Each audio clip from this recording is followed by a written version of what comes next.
Ito ang tamang pag-uninstall ng mga apps para walang maiwan na data sa storage space sa iyong cellphone. Kung gusto mong malaman, panoorin mo ang video na ito. First, i-open ang phone settings. Hanapin dito ang app. Sa ibang cellphone ay app management, depende kung ano ang nasa settings sa inyong cellphone.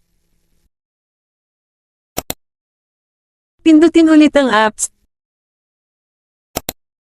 Hanapin mo lang dito ang mga apps na gusto mong i-uninstall. For example, itong app na ito, pindutin mo lang. Huwag mo munang i-uninstall, pumunta ka muna sa storage, at pindutin ito.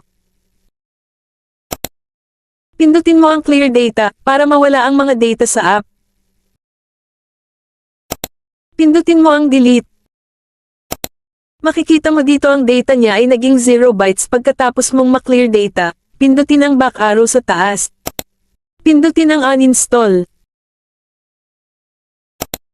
Pindutin ang OK. Ganito din gawin ninyo sa mga apps na gusto mong i-uninstall para walang maiwan na data sa iyong cellphone at makatipid pa kayo sa storage space.